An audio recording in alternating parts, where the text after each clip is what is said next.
देख रहे हैं डार्क फाइल्स। तो चलिए बढ़ते हैं आज की इस कहानी की ओर।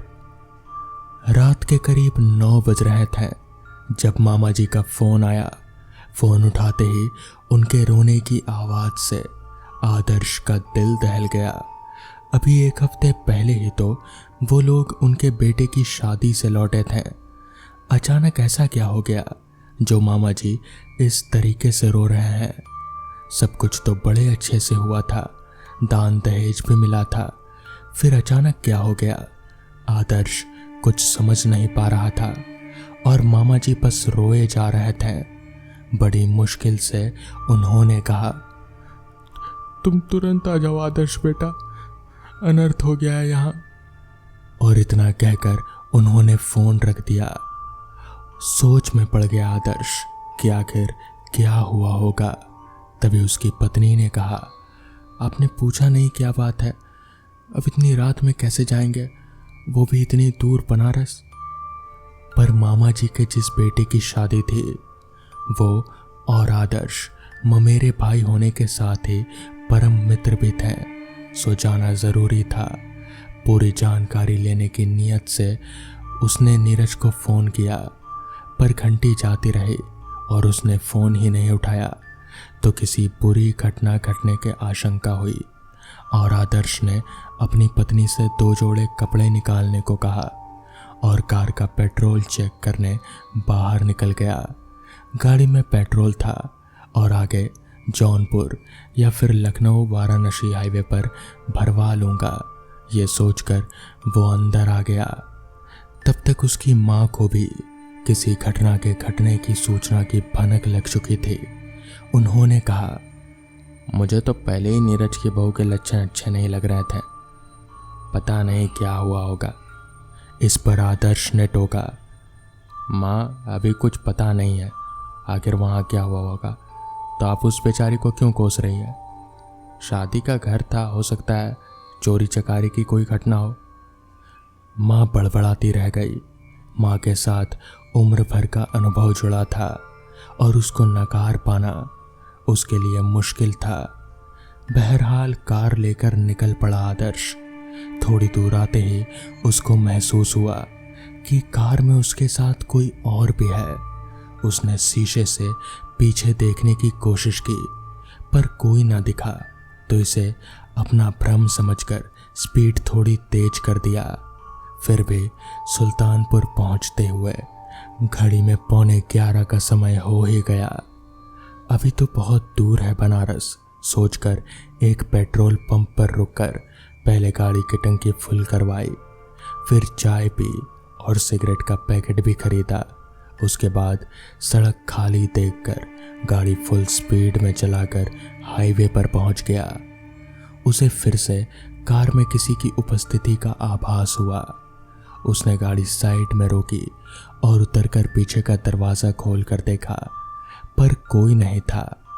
फिर गाड़ी स्टार्ट करके आगे बढ़ा और एसी बंद करके विंडो का शीशा खोल दिया। बड़ी ही प्यारी ठंडी और सुकून देने वाली हवा अंदर आने लगी तो थोड़ी स्फूर्ति का अनुभव हुआ और कार का स्टीरियो चलाकर बहुत ही धीमी आवाज में मुकेश और लता के पुराने गाने सुनने लगा। अचानक मोगरे की बहुत तेज और मादक खुशबू आई, ठीक वैसे ही खुशबू जैसे मोगरे के गजरे से आती है। मोगरे की खुशबू और लता मुकेश के पुराने गानों ने उसका मन खुश कर दिया। मामा जी के यहाँ घटना घटी है जैसे वो भूल ही गया, पर अब जो होना था वो तो हो चुका होगा। इतना लंबा रास्ता तय करना है तो कुछ तो करूँगा ही। उसने अपने मन के गिल्ट पर मजबूरी का आवरण चढ़ाते हुए सोचा।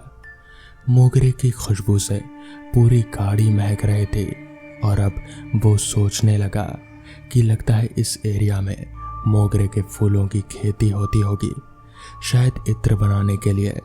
जौनपुर का इत्र यूं ही इतना मशहूर थोड़ी है, सोचकर वो मुस्कुरा पड़ा।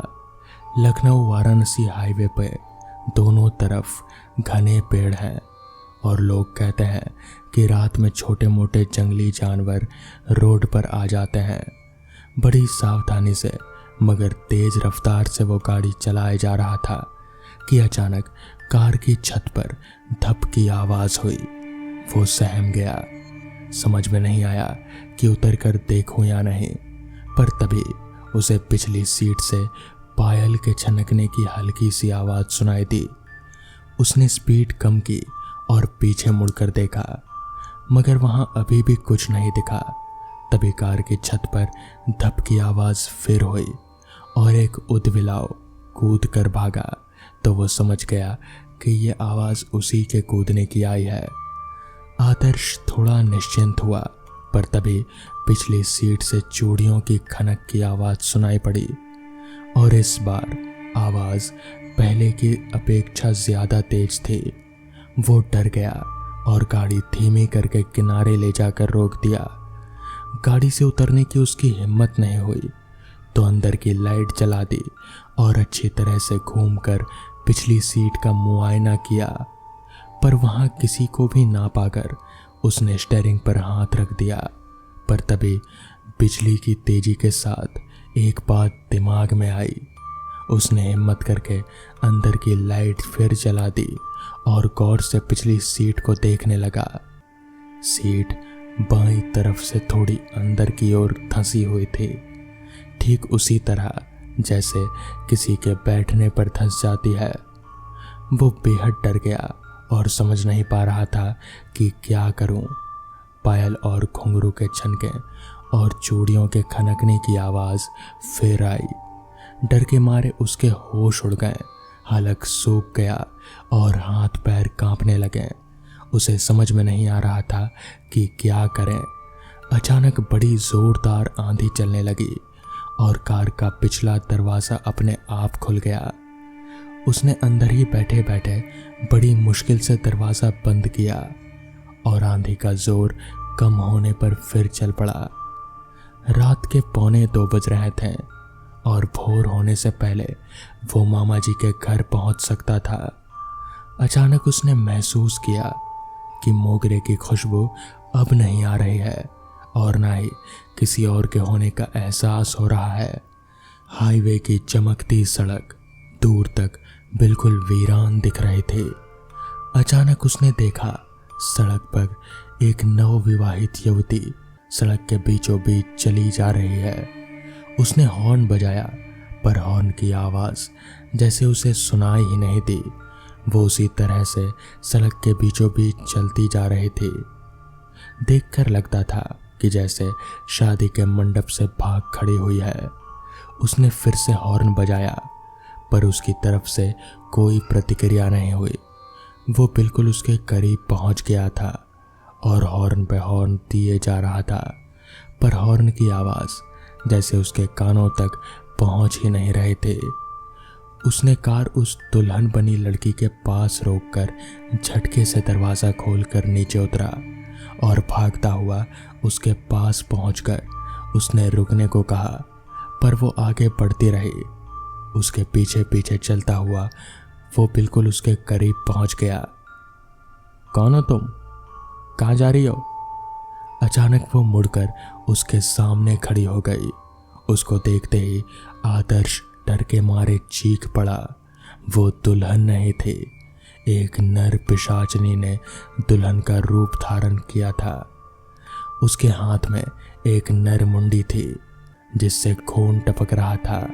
ये देखकर उसकी खिक्की पड़ गई और मुंह से कोई आवाज नहीं निकल रहे थे। उसने वो नर मुंडी आदर्श की तरफ बढ़ाई और बोली, लो पकड़ो इसे। वो पीछे हटने लगा और वो उसकी तरफ आगे बढ़ने लगी। उसने फिर नर मुंडी उसकी तरफ बढ़ाई, पर वो पीछे हट गया। अचानक पूरा हाईवे उसके अट्ठासों से गूंज उठा और उसके चारों तरफ जैसे नरमुंडे की बरसातें होने लगी। आदर्श समझ गया कि यह नर पिशाचनी है। उसका अट्ठास चारों तरफ गूंजता रहा और खून में लथपथ नरमुंडी के ओले की तरह बरस रहे थे। वो उन बरसते हुए नरमुंडी की चोट से घायल और खून खून हो चुका था। अचानक वो सारे नरमुंडी भी अट्ठास करने लगे। दूर दूर तक कोई नहीं दिख रहा था और उसे लग रहा था कि आज तो मेरी मौत निश्चित है। अचानक लाल जोड़े वाली उस पिशाचनी ने अपने हाथ में पकड़ा हुआ नरमुंडी आदर्श की तरफ बढ़ाया और दिल को दहला देने वाली हंसी हंस पड़ी। वो पीछे हटता हुआ अपनी कार तक पहुंच गया और झटके से कार का दरवाज़ा खोलकर अंदर बैठ गया। फिर तेजी से कार चलाता हुआ भाग निकला, पर वो नरमुंडी उड़ उड़कर कार से चिपक गए। तभी वहां से हिजड़ों की एक टोली निकली जो किसी मुर्दा हिजड़े को कफन में लपेटकर कंधे पर उठाए हुए थे। उनके पास आते ही सारी नरमुंडी पिशाचनी सहित सब कुछ गायब हो गए। हिजड़ों ने वो डेड बॉडी हाईवे पर रख दी और रोते हुए कुछ गाने लगे। अब एक नई मुसीबत सामने थी। इस बार वो कार से नहीं उतरा और कार चलाता हुआ उन हिजड़ों के पास तक पहुंच गया। हिजड़ों ने डेड बॉडी फिर से कंधे पर उठा ली और वो तेजी से कार निकाल कर आगे बढ़ गया। अचानक उसकी नज़र विंडो के बाहर पड़ी तो उसने देखा कुछ साए कार के साथ साथ भाग रहे हैं। उसने कार की रफ्तार बढ़ा दी और वो साए भी उसके साथ भागते रहे। रात के 3 बजने वाले थे और उसे अभी करीब 30 किलोमीटर और जाना था। अचानक सामने नजर पड़ी तो देखा 15-20 नागा साधुओं की टोली सड़क पर चली जा रहे थे। वो बहुत डरा हुआ था और पागलों की तरह गाड़ी चला रहा था। अचानक उसने देखा उन नागा साधुओं के साथ सारे नरमुंडी पिशाचनी और वो हिजड़े सब एक साथ हो गए थे। वो किधर से गाड़ी निकाले ये समझ नहीं पा रहा था। तभी हाईवे से सटे किसी मस्जिद में से लाउड स्पीकर पर कुरान की आयतें पढ़ी जाने लगी और देखते ही देखते नागा साधु हिजड़े और नरमुंडी उस लाल जोड़े वाले पिशाचनी समेत सब गायब होने लगे और उसका रास्ता बिल्कुल साफ हो गया। उसको झटका सा लगा, मतलब इन सब में से कोई भी जिंदा नहीं था, सभी प्रेत थे। सोचकर उसे डर से झुरझुरी सी आ गई। सुबह के 4:30 बज रहे थे जब आदर्श मामा जी के घर पहुंचा। वहां कोहराम मचा हुआ था। उसे देख सब दहाड़े मारकर रोने लगे। उसने देखा एक चटाई पर नीरज की सरकटी लाश पड़ी हुई थी और उसकी पत्नी उसका सिर अपने हाथों में लिए बैठी थी। उसको देखकर आदर्श को उस पिशाचनी का लाल झोला याद आ गया। उसने उसकी तरफ देखा तो वो उसे देखकर बहुत ही अजीब तरीके से मुस्कुराई। उसकी आंखों में आंसुओं का एक कतरा भी नहीं था। उसको लगा जैसे नीरज को मारने के लिए ही उसने ये शादी की थी।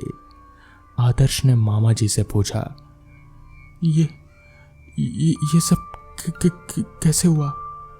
तो वो बोले, दिन में हिजड़ों की टोली आई थी शादी मुबारक देने और अपना नेक लेने। जब वो लोग नाच रहे थे तो नीरज की बहू भी उनके साथ जाकर नाचने लगी। हम सब चौंक उठे और हिजड़ों के जाने के बाद नीरज ने अपनी बहू को बहुत डांटा और उसे मारने को उठ खड़ा हुआ, पर तभी कुछ नागा साधु आ गए और उछल कूद करने लगे। तो नीरज गुस्से में भरा हुआ बाहर निकला और उनको भगाने लगा। पता नहीं क्यों, पर यह सब देखकर नीरज की बहू गुस्से से भर उठी और किचन में जाकर एक बड़ा सा चाकू उठा लाई। उसने नीरज के गले पर चाकू चला दिया और नीरज जमीन पर गिरकर छटपटाने लगा। तभी उसकी बहू ने दोबारा चाकू का वार उसकी गर्दन पर किया और सर को गर्दन से अलग कर दिया और सिर लेकर कोने में बैठ गई। तब से ये ऐसी ही बैठी हुई है, ना तो रोई है और ना ही अपनी जगह से उठी है। सुबह किसी पड़ोसी ने फ़ोन करके पुलिस बुलाया और नीरज की बहू और उस खूनी चाकू को पुलिस लेकर चली गई। 10 बजे के आसपास घाट पर नीरज का अंतिम संस्कार कर दिया गया और उसके बाद आदर्श वापसी के लिए निकल पड़ा। बहुत सोचने पर भी वो इन सभी घटनाओं के उलझे तार को जोड़ नहीं पाया। आखिर उसकी कार की पिछली सीट पर कौन बैठा था? वो लाल जोड़े वाली नर पिशाचनी, सैकड़ों नरमुंडी, डेड बॉडी उठाए हुए हिंजड़े और नागा साधु उसे क्यों दिखे? नीरज का कटा हुआ सिर हाथ में लेकर बैठी हुई उसकी बहू उसे देखकर क्यों मुस्कुराई? घर पहुंचकर उसने रास्ते की कई बात किसी को नहीं बताई, पर इन सब घटनाओं का आखिर क्या संबंध था? वो आज भी इस सवाल का जवाब ढूंढ रहा है। तो दोस्तों, ये थी आज की पहली कहानी। तो चलिए बढ़ते हैं आज की दूसरी कहानी की ओर। रात के करीब 3 बज रहे थे जब राकेश अपनी ड्यूटी खत्म करके वापस घर की ओर लौट रहा था। रास्ता पूरी तरह से सुनसान और अंधेरे में डूबा हुआ था। उस रास्ते पर दूर दूर तक राकेश के अलावा और कोई भी नजर नहीं आ रहा था। राकेश जल्दी जल्दी अपने कदम बढ़ाते हुए आगे बढ़े जा रहा था। बरसात का मौसम था। थोड़ी देर पहले ही बारिश होकर बंद हुई थी, इसलिए रास्ते पर जगह जगह पर कीचड़ फैला हुआ था और इसी वजह से राकेश को आगे बढ़ने में थोड़ी दिक्कतों का सामना करना पड़ रहा था। खैर, यह आज पहली बार था जब राकेश इस समय ड्यूटी से लौट रहा था, वरना राकेश की ड्यूटी का शिफ्ट अलग होता है। मगर आज ऑफिस में लोग कम थे, इसलिए उसे ये शिफ्ट करनी पड़ी। खैर, राकेश जल्दी जल्दी कदम बढ़ाकर आगे बढ़े जा रहा था। रास्ता थोड़ा सुनसान तो था ही, साथ ही जंगलों से भी घिरा हुआ था। हालांकि जंगल ज़्यादा घने नहीं थे, बस थोड़ी मोड़ी झाड़ियाँ थी और कोई भी दुकान या फिर कोई घर आसपास नहीं था। अभी राकेश आगे बढ़ ही रहा था कि तभी उस पुराने कब्रिस्तान के पास आकर राकेश के कदम एकदम से रुक गए। राकेश को वो बात याद आ गई जो उसके दोस्त ने आज उसे बताई थी। कहते हैं कि इस कब्रिस्तान में आत्माएं भटकती है। राकेश ने सोचा कि थोड़ा ठहर कर एक नज़र मार लिया जाए, क्या पता कोई आत्मा दिख ही जाए। राकेश भूत प्रेत पर बिल्कुल भी विश्वास नहीं करता। विश्वास तो क्या, वो इन चीज़ों का मजाक उड़ाता फिरता है। खैर, राकेश वहाँ रुककर कब्रिस्तान को चारों तरफ से देखने लगा।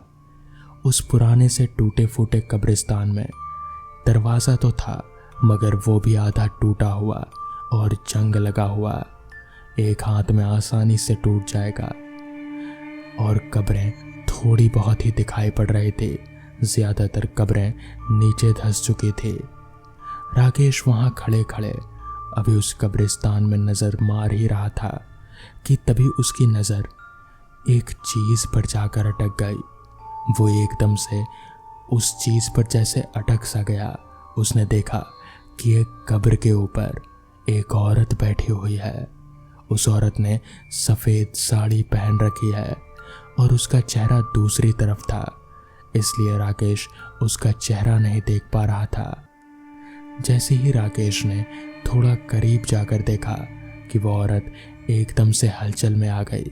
राकेश थोड़ा घबराया, पर क्योंकि वो इन बातों को मानता नहीं था तो वो थोड़ा आश्चर्य भी था कि आखिर एक अकेली औरत इस कब्रिस्तान में कर क्या रही है। वो ये सोच में पड़ गया। वो सोच रहा था कि उस औरत को आवाज़ लगाए। यही सोचते हुए उसने उसे आवाज़ दी, हेलो हेलो, कौन है आप और कब्रिस्तान में क्या कर रही हैं इतनी रात को? मगर उस औरत ने कोई जवाब नहीं दिया। राकेश वापस से आवाज़ लगाया, मगर फिर भी उसने कोई जवाब नहीं दिया। अभी राकेश आवाज़ लगा ही रहा था कि एकदम से वो औरत हवा की रफ्तार से भागती हुई बिल्कुल राकेश के सामने आ खड़ी हुई। उसका चेहरा देख राकेश के होश उड़ गए। उसके चेहरे पर पूरे कीड़े रेंग रहे थे और उसका चेहरा पूरा सड़ा हुआ था। राकेश समझ गया कि ये कोई इंसान नहीं बल्कि ये चुड़ैल है। राकेश ने जैसे तैसे खुद को संभाला और गिरता पड़ता भागता हुआ सीधे अपने घर पहुंचा। उस दिन के बाद से उसे यकीन हो गया कि वो कब्रिस्तान सच में भूतिया है और भूत प्रेत होते हैं। तो दोस्तों, ये थी आज की कहानियाँ। अगर आपको ये कहानियाँ पसंद आई हो तो वीडियो को लाइक और चैनल को सब्सक्राइब करना ना भूलें। तो मैं आपका दोस्त आर्यन जल्द ही मिलूँगा आपसे ऐसी ही नई कहानियों के साथ। तब तक के लिए अपना ख्याल रखें।